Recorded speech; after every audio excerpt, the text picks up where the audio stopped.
네, 안녕하세요. 어르신 여러분. 코로나가 아직 끝나지 않아서 이렇게 온라인으로 노인 학대 예방 교육을 하게 돼서 마음속으로는 죄송하기도 하고, 그렇지만 이렇게라도 우리 어르신들을 뵐 수 있어서 너무나 반갑습니다. 어떻게 잘 지내시는지 모르겠네요. 우리 어르신들 이 코로나가 지금 또 대유행하고 있기 때문에 잘 지내시고 이 코로나로 인해서 건강하시면 좋겠어요. 코로나 잘 피하셔서 건강하시면 좋겠고, 오늘도 노인 학대 예방 교육을 하게 되는데요. 이 교육을 통해서 또 이 온라인 교육을 통해서 또 앞으로 우리 어르신들을 자주 뵙도록 하겠습니다.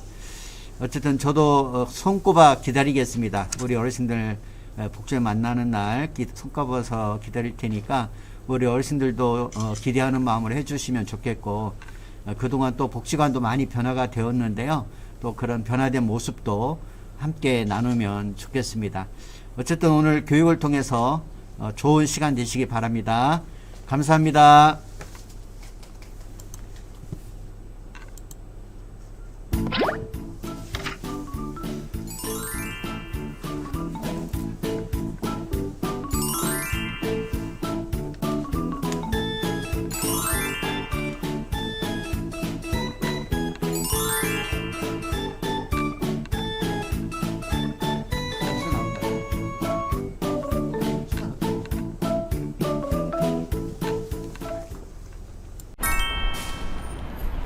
아, 뭐야. 버스 왜 이렇게 안 와? 아이고, 허리야. 아유.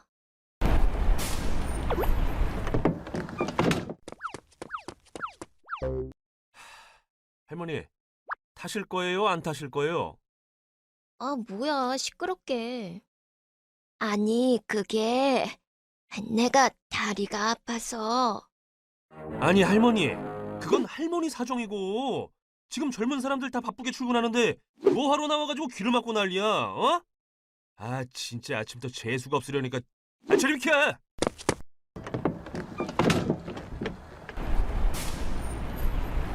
에휴. 다리도 불편한 양반이 그냥 집에나 있지. 뭐하러 나와서 고생이람?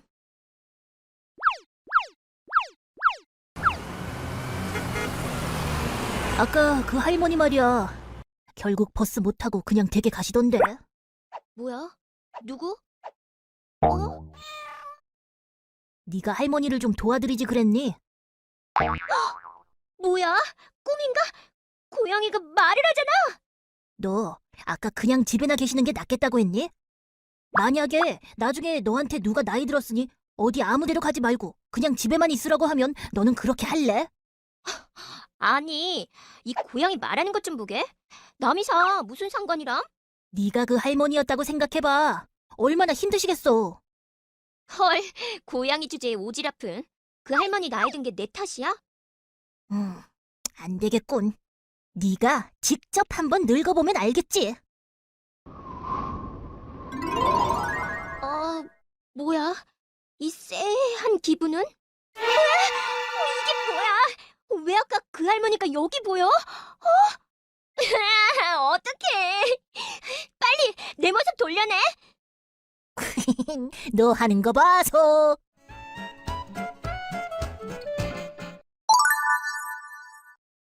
그나저나 왜 이렇게 갑자기 피곤한 거지? 온몸이 뻐근하고 다리에는 뭘 매달아 놓은 것처럼 무거운 게 아주 죽겠네.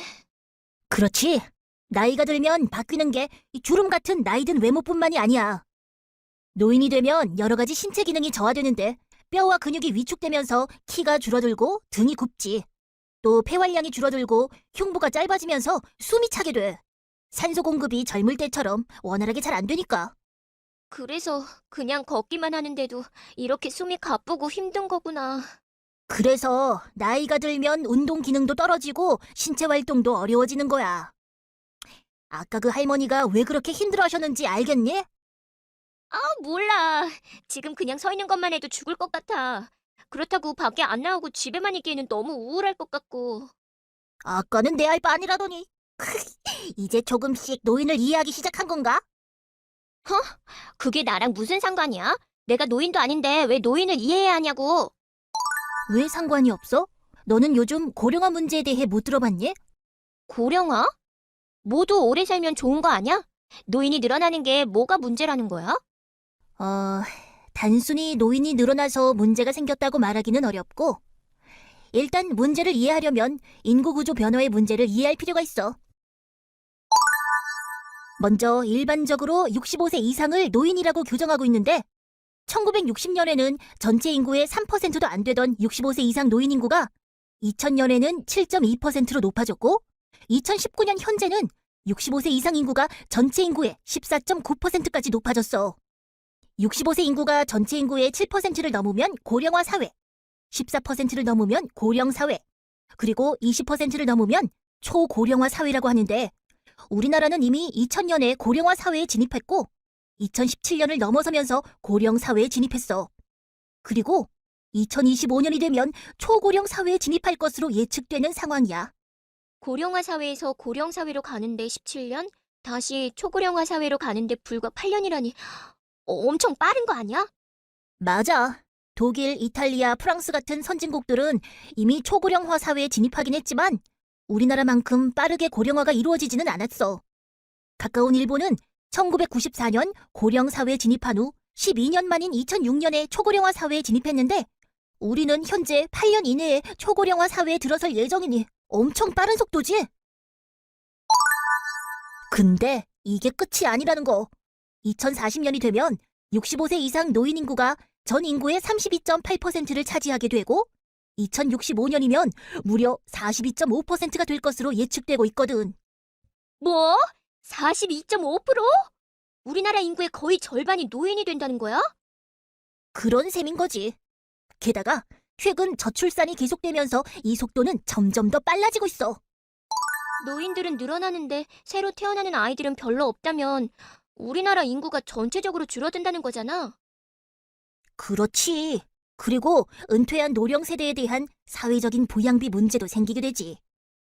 노인들을 위한 건강보험이나 노령연금 같은 것을 말하는 거야? 그렇지. 경제활동에 종사하는 생산 가능 인구가 줄어들면서 상대적으로 늘어난 노인들에 대한 부양 부담이 점점 높아지는 거지. 부양비라는 건 생산 가능 인구 100명당 부양 인구의 수를 나타낸 건데 자료를 보면 1997년 정도만 해도 태어나는 아이들이 많아서 유소년 부양비가 높고 노년 부양비는 훨씬 낮았지만 고령 사회로 진입한 2017년부터는 노년 부양비와 유소년 부양비가 서로 역전됐어. 이 추세로 고령화가 계속되면 2067년에는 생산 가능 인구 100명당 102.4명의 노인을 부양해야 하는 시점이 찾아오게 된다는 거야. 아무리 경제가 발전해도 그건 좀 힘들지 않을까? 맞아. 그러니까 이게 국가적으로 큰 문제가 된다는 거야. 그런데 왜 노인 개인의 부양 문제를 우리 모두가 대처해야 돼? 노인들이 직접 일을 해서 돈을 벌면 되잖아. 너 지금 그 할머니 몸을 하고 젊었을 때처럼 일할 수 있을 것 같니? 뭐 좀 힘들긴 하겠지만 그래도 수명이 예전보다 더 늘어났으니까 더 오래 일할 수 있는 건 사실이잖아. 그렇긴 하지만 그게 또 그렇게 쉬운 일만은 아니야. 55에서 79세 고령자 중 장래에 일하기를 원하는 비율은 2018년 기준으로 64.1%에 달하고 점점 증가하는 추세이고 이들 중 59.0%는 생계를 위해서 취업을 원하고 있지만 실제로 이들 중 고용된 비율은 기대에 많이 미치지 못하고 있어. 그렇구나. 어떤 일자리에 근로하고 있는지도 중요한데 2017년 노인 실태조사에 따르면 경제활동에 참여하고 있는 노인 대부분이 청소, 경비, 음식 판매 같은 단순 노무나 농림어업에 종사하고 있다고 해. 그나마도 경제활동을 지속하기 어려워 그만두고 있는 실정이라고 해. 노인의 건강 상태를 고려하면 오랫동안 일을 하기에 무리가 있고 낮은 급여 수준이나 열악한 근로 환경 등이 노인의 경제활동을 어렵게 만들고 있는 거지. 아, 노인들이 안정적으로 수익을 얻을 수 있는 일을 한다는 것도 결코 쉬운 일이 아니네. 그럼 결국 젊은 사람들이 세금을 열심히 내서 노인들의 노후를 보장해줘야 한다는 말인 거야? 그런 셈이지. 고령화에 따른 세금 부담에 대한 우려로 인해서 젊은 세대들과 노인 세대 간의 갈등이 심화되며 사회적 문제가 되고 있어. 아무래도 그럴 수밖에 없잖아. 지금 내가 벌어서 노인들 부양해도 나중에 내가 늙으면 또 젊은 사람들이 부족해지니 정작 내 노후는 어찌 될지 모르는 건데. 이래서 사람들이 인터넷에서 연금충이다 노스라치다 하는 거구나. 이제 알았네. 우와, 너 그런 나쁜 말들은 대체 어디서 배웠니? 왜? 아무래도 노인들이 잘못하니까 그런 말도 듣는 거 아니겠어? 지하철 같은 공공장소에서 할머니들이 얼마나 시끄럽게 떠드는지 알아? 매너도 없지. 오죽하면 할매미라고 하겠어? 물론 그런 분들도 계실 수 있지만 전체를 몰아서 부정적으로 단정 짓는 건 차별이고 혐오에 해당하는 거야. 그런 차별적인 생각과 편견이 노인 학대로까지 이어질 수 있다는 생각 안 해봤니? 노인 학대? 야, 내가 무슨 그렇게까지 사람을 나쁘게 몰아가고 그래. 그리고 뭐 이런 생각을 나만 하는 줄 알아? 아, 그래. 너만 그런 건 아니지. 실제로 많은 우리나라의 청년들이 노인에 대해 안 좋은 인식을 갖고 있는 게 현실이니까. 노인 일자리 증가로 인한 청년 일자리 감소나 노인 복지 확대로 인한 세금 부담 등 같은 구체적인 문제와 관련된 갈등도 있지만 노인과 대화가 잘 통하지 않는다는 등 여러 가지 세대 갈등 요인이 있고 이런 문제가 사회 문제로까지 이어지고 있어. 그래, 세대 갈등 해결이 필요하지. 그렇다고 젊은 세대가 무조건 참고 이해하는 건 아니잖아. 그래, 물론 그렇지. 그런데 생각해봐. 누구나 나이가 들면 노인이 되게 되어 있어. 지금 너한테 누가 할매미라고 욕하면 좋겠니? 뭐? 나 할머니 아니라고. 왜 이래? 알게 뭐야? 지금 네 모습은 영락없는 할머니인걸. 빨리 내 모습 돌려놓으라고. 상상이 잘 안 되면 네 부모님이 더 나이 드신 후를 생각해봐. 너희 어머니한테 누가 할매미라고 하면 어쩔래? 나 이런 싸가지 없는 지금은 다른 노인의 문제이지만 시간이 지나면 내 부모, 그리고 더 시간이 지나면 결국 내 문제가 되는 게 바로 지금 우리가 노인 문제라고 부르는 사회 문제의 본질이야. 과연 지금 노인들에게만 해당되는 문제라고 할 수 있을까? 너랑은 정말 상관없는 문제이니? 듣고 보니 그렇네. 그래. 그렇기 때문에 우리는 노인들의 문제가 아니라 우리 모두의 문제, 즉 사회적으로 함께 고민해야 할 문제로 다루어야 하는 거야. 그래, 좋아. 그럼 대체 뭘 고민해야 하는 거지? 차차 함께 알아보자.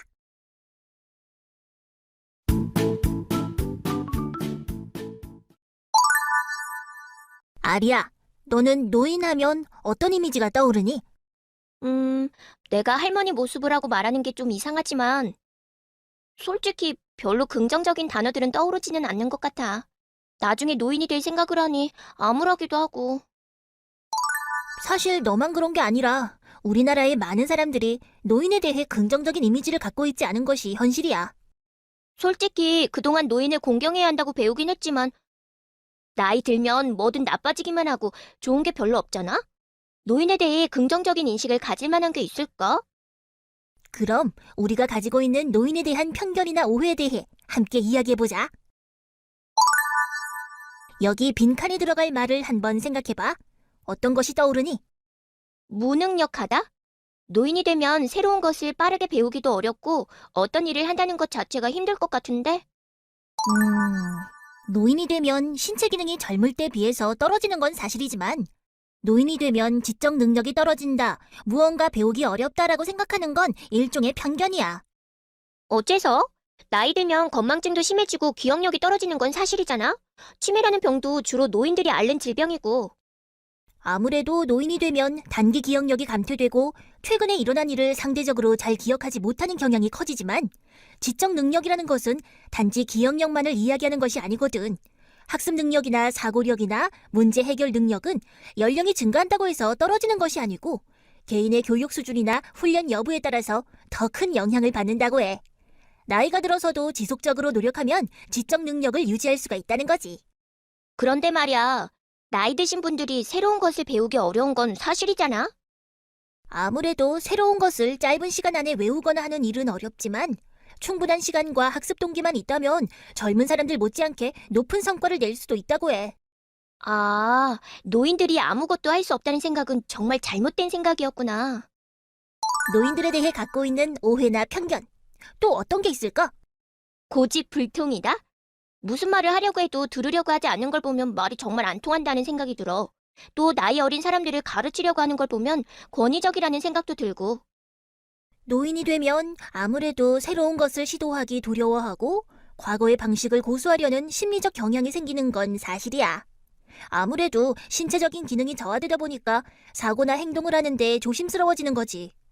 그저 새로운 변화를 받아들이는데 어려움을 느끼는 경향이 있다는 것뿐이지 노인들이 모두 자기만 옳다고 주장하고 다른 사람을 무시한다는 건 아니야.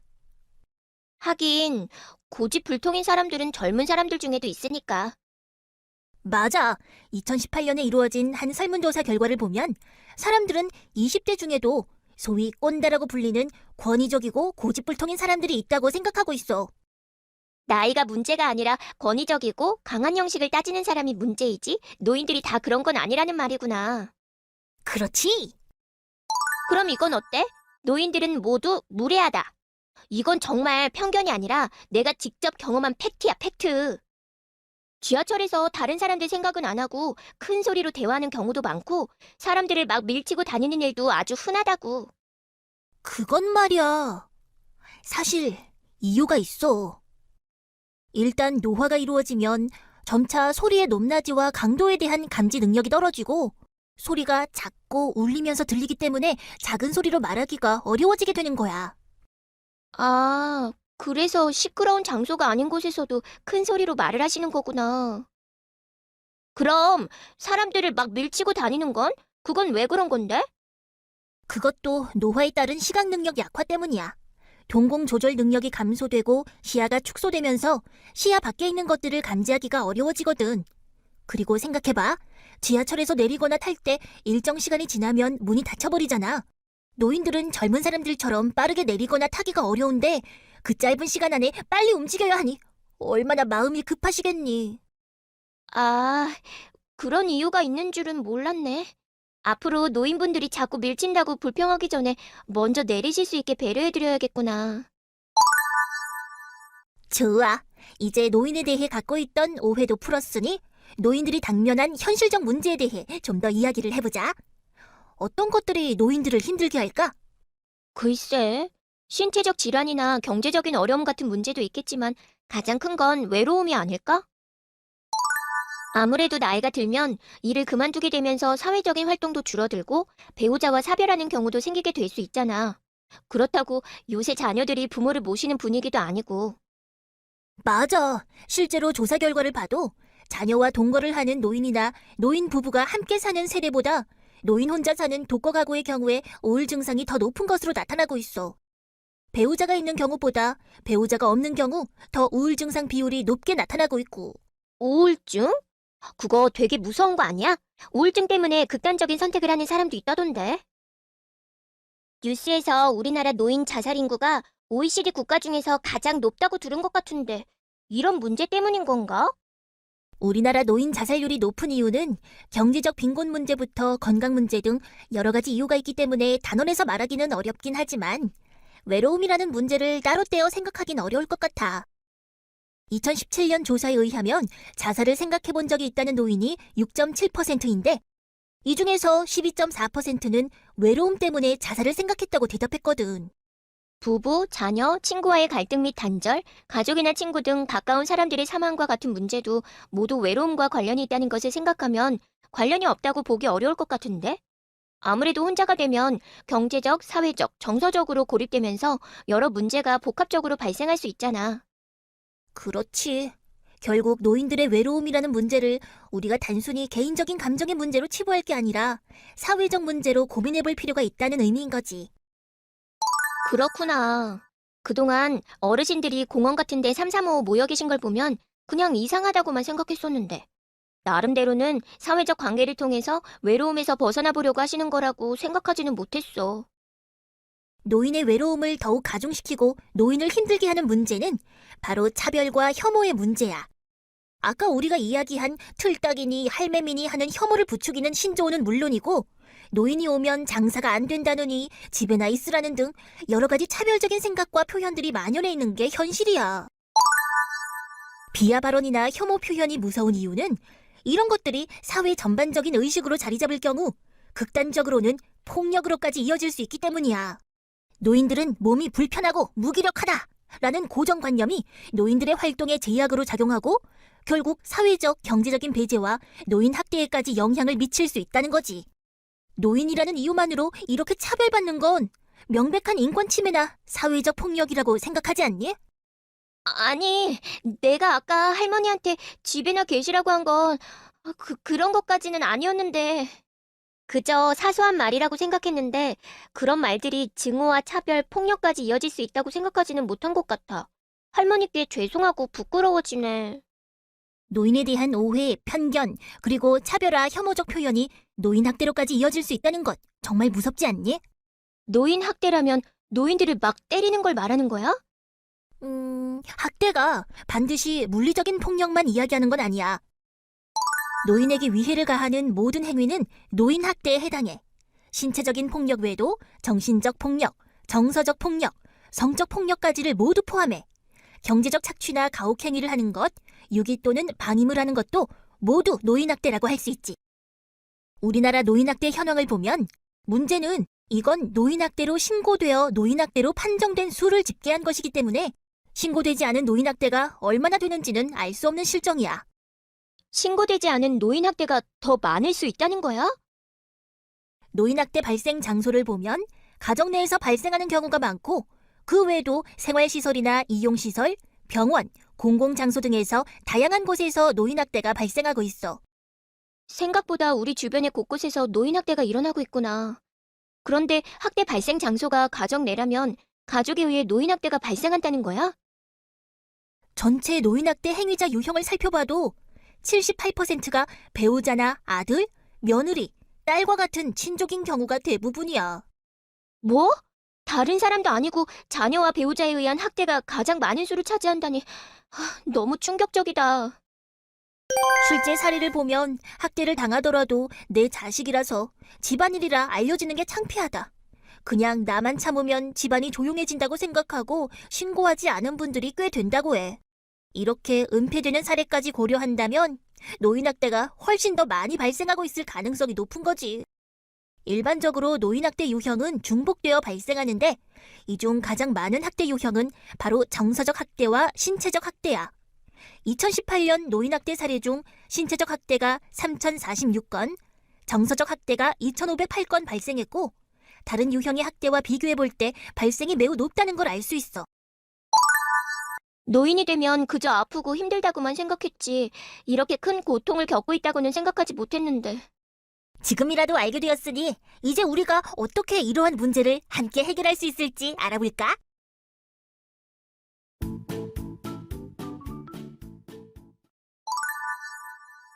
우리 주변에 학대받는 노인이 없도록 하기 위해서 여러 가지 노력이 필요하겠지만 말이야. 만약에 주변에서 학대받는 노인을 발견했다면 어떻게 해야 할까? 글쎄. 일단 112나 119에 신고해야 하지 않을까? 오, 내가 알려드리려던 정답은 아니지만 그것도 맞네. 만약 학대받는 노인이 부상이 있거나 위험한 상황에 노출되어 있다면 학대 상담이나 이런 것보다 피해 노인의 안전을 확보하는 게 먼저니까 그럴 경우에는 당연히 바로 112나 119에 신고해야지. 아, 그렇네. 역시 신고보다 중요한 건 어르신을 안전하게 보호하는 게 우선이니까. 그런 말이야. 당장 위험에 노출되어 있는 위급한 상황이 아니긴 한데 확실한지는 잘 모르겠지만 학대가 의심되는 상황이라면 그럴 땐 어떻게 해야 하는 거야? 그럴 땐 노인 학대 문제를 전문적으로 다루는 기관에 연락하는 것이 좋지. 바로 1577-1389 빨리 구해주세요라는 번호야. 전국 어디서나 1577-1389로 신고하면 신고자가 있는 지역의 관할 노인보호 전문기관으로 연결해 24시간 언제든 전문 상담원이 상담 신고를 진행하고 있어. 그런데 꼭 전화로만 신고해야 해? 왠지 너무 떨려서 생각도 잘 안 나고 말도 잘 못할 것 같은데. 온라인 신고도 가능해. 노인보호 전문기관의 홈페이지나 이메일을 통해 온라인으로 신고할 수도 있어. 뿐만 아니라 직접 기관을 방문해서 얼굴을 보면서 상담을 하는 방법도 있지. 그런데 노인에게 위해를 가하는 상황을 직접 목격했다면 확실한데 그게 아니라면 학대인지 애매할 때가 더 많을 것 같은데 말이야. 알고 보니 그냥 가족끼리의 문제일 수도 있는 거고 애매하지 않나? 괜히 잘못 의심했다가 남의 집 문제에 참견하는 꼴이 될 수도 있고 말이야. 물론 직접 판단하기 애매한 경우도 많을 거야.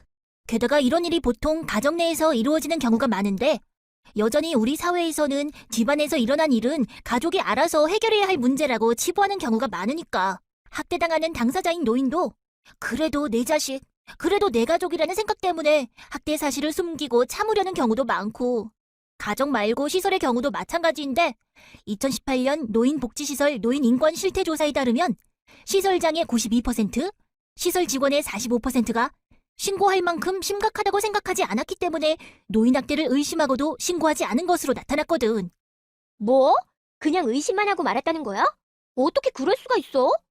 글쎄, 아무래도 이게 노인학대 행위가 맞는지 정확히 판단하는 게 어려워서 그런 게 아니었을까 싶긴 한데. 그런데 그 노인이 실제로 학대를 당하고 있었다고 생각해봐. 그렇다면 얼마나 심각한 상황이니? 그런데 조금 의심스럽긴 해도 학대까지는 아닌 것 같아. 이런 개인적인 판단으로 노인학대 의심 상황을 신고를 하지 않는다면 결국 노인학대는 점점 더 은폐되고 장기화되고 말겠지.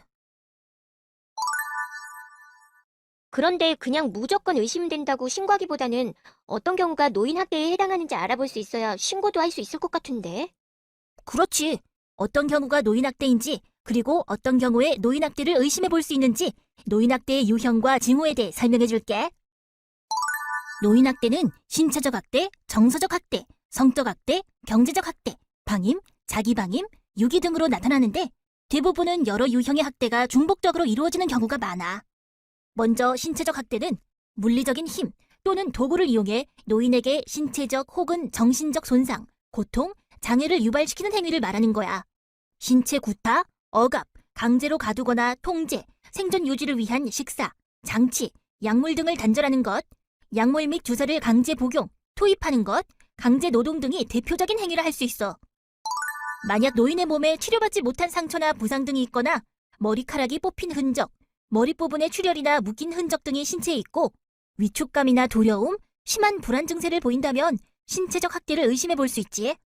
아무래도 상처 같은 건 눈에 쉽게 보이는 거니까 평소에 주변 어르신의 관심을 좀 기울인다면 비교적 쉽게 알아볼 수 있을 것 같네. 그렇지. 다음으로 정서적 학대는 비난, 모욕, 위협, 협박 등의 언어 및 비언어적 행위를 통하여 노인에게 정서적 고통을 주는 행위를 말하는데 욕설을 퍼붓는다거나 고함을 지른다거나 노인을 무시하고 비난하는 행위, 수치감을 주는 모욕적인 말을 하는 경우 등이 대표적이야. 그런데 정서적 학대는 신체적 학대처럼 눈에 띄는 게 아니잖아. 정서적 학대를 당했는지 어떻게 알아볼 수 있어? 정서적 학대는 심리적인 불안이나 정서적 고통으로 인해 더욱 다양한 징후를 나타내기도 해. 무반응 또는 무표정한 모습이거나 잠을 못 자거나 안절부절 못하고 무언가 말하기를 꺼려하거나 주저하는 모습을 보이면서도 한편으로는 흥분하거나 화가 난 분노의 모습을 보이기도 하지. 또 극단적인 행동이나 히스테리를 보이기도 하고 가족 또는 보호자와 대화가 거의 없거나 눈치를 보기도 하지. 그렇구나.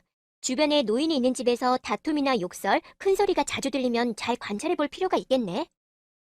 다음으로 성적 학대는 성적 수치심 유발 행위 및 성폭력 등 노인의 의사에 반하여 강제적으로 행하는 모든 성적 행위를 의미하는데 성폭행 같은 행위는 물론이고 노인에게 성적 수치심과 굴욕감을 줄 수 있는 언행도 성적 학대에 해당해. 또 노인이 판단 능력이 부족하다고 해서 사람들이 보는 앞에서 목욕을 시키거나 옷을 갈아입히는 등 성적 수치심을 느끼게 하는 경우도 모두 성적 학대야. 한 요양병원 복도에서 80대 노인의 하반신을 노출한 채 기저귀를 교체한 사건이 신고된 적이 있었는데 이 경우도 법원에서 당연히 성적 학대에 해당한다고 판결했지. 노인이 직접적으로 의사표현을 할 수 없다고 하더라도 충분히 수치심을 느낄 수 있는 상황인 것 같아. 그런데 말이야, 솔직히 성적인 문제는 다들 수치스럽다며 숨기려고 하잖아. 젊은 사람들도 말하기 어려운데 노인들은 더 발견하기 어렵지 않을까? 일단 노인이 걷거나 앉을 때 어려움을 보이거나 성병에 걸린 경우, 속옷이 찢어져 있거나 성기나 항문 부위 주변에 타박상이 있거나 하혈을 하는 경우에는 성적 학대를 의심해 볼 수 있어.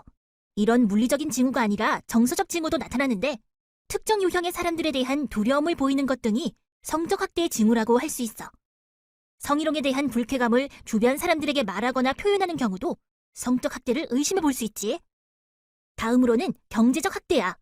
경제적 학대는 노인의 의사에 반하여 노인으로부터 재산 또는 권리를 빼앗아가는 행위로 경제적 착취, 재산에 관한 법률 권리 위반, 경제적 권리와 관련된 의사결정에서의 통제 등을 하는 행위를 말해. 예를 들어 노인의 허락 없이 재산을 증여하거나 노인의 허락 없이 명의를 도용해 계약을 하는 경우, 유언장을 허위로 작성하거나 수정하는 경우, 노인의 연금이나 임대료 등을 가로채는 등이 여기에 해당해. 아, 그런데 자녀에게 재산을 정말 증여한 것일 수도 있잖아. 경제적 학대가 이루어졌는지는 어떻게 알아볼 수 있어?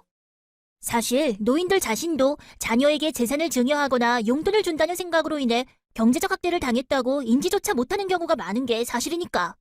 일단 노인이 생활에 필요한 본인의 돈을 마음대로 쓰지 못하게 하거나 사기나 강압, 부당한 위력으로 유언장이나 계약서, 위임장 등의 서명을 허위로 작성, 변조한 경우가 발견된다면 1차적으로 경제적 착취를 당하고 있다고 생각해 볼 수 있을 거야.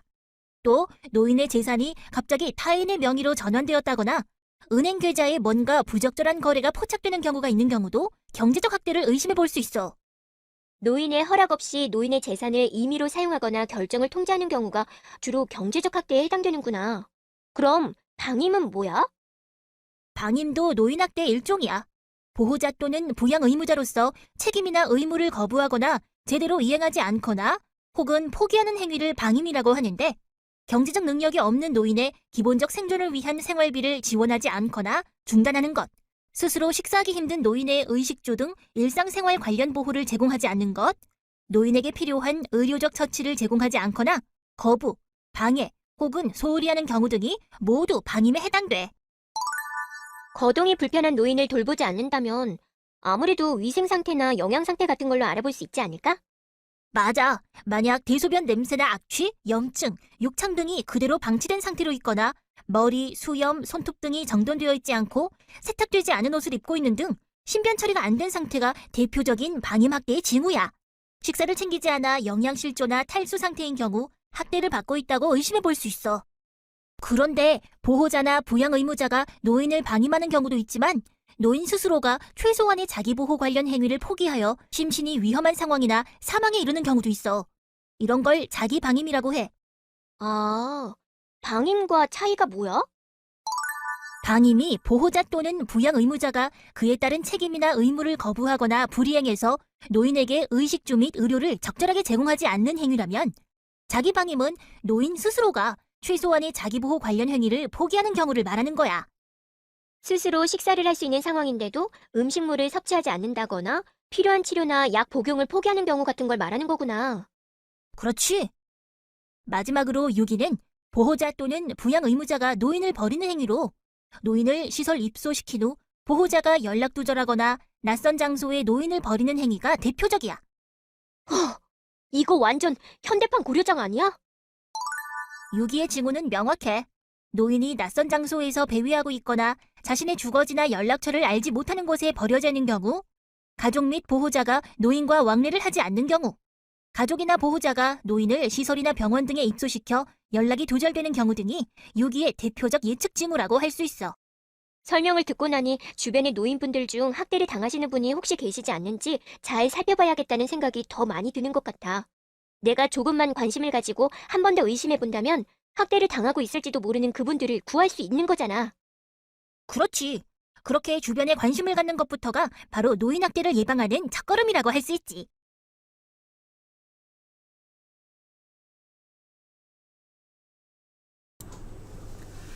네, 어르신, 오늘 노인 학대 예방 잘 들으셨는지 모르겠네요. 오늘 처음으로 우리 유튜브로 우리 어르신들 교육을 했는데, 동시 시청률이 61명이 되었네요. 저희들 처음 하는 것 치고는 많은 어르신들이 참여해서 제 마음이 정말 흐뭇합니다.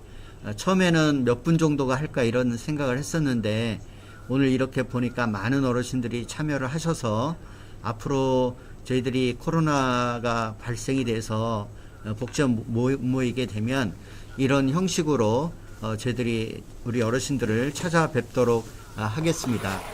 그래서 저희가 더 어르신들에게 더 유익한 그런 정보들을 제공하도록 노력을 하겠습니다. 혹시 하고 싶으신 말씀들이 있으면 댓글로 이렇게 남겨주셔도 저희들이 같이 얘기 나눌 수 있겠습니다. 혹시 뭐 마지막으로 하고 싶은 말씀 있으면 말씀해 주세요.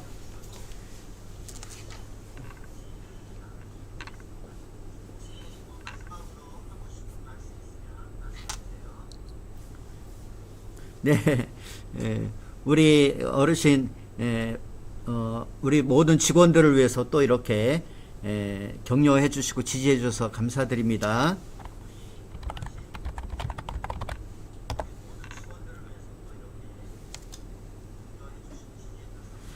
그리고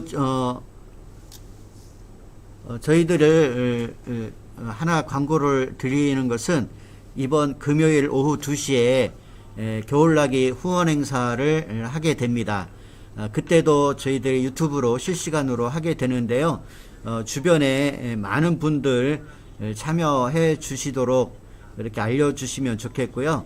또 그때도 저희들 퀴즈도 내고 또 함께 선물을 나누는 그런 좋은 시간을 가지려고 합니다. 그래서 우리 어르신들이 많이 참여해 주셔서 추운 겨울을 보내고 있는 우리 어르신들에게 따뜻한 사랑의 손길을 보내주시면 좋겠습니다. 그러면 또 그분들도 이번 추운 겨울, 특히 이 코로나로 어려운 삶을 겪고 있는 우리 주변 우리 어르신들에게 좋은 기회가 되지 않을까 생각이 듭니다. 어쨌든 우리 어르신들 이렇게 댓글과 많이 참여해 주셔서 감사드리고 다음에 더 좋은 내용으로 우리 어르신들 뵙도록 하겠습니다. 자, 이제 이상으로 마치고요. 어르신들 너무너무 이렇게 많이 참여해 주셔서 감사드립니다. 감사합니다.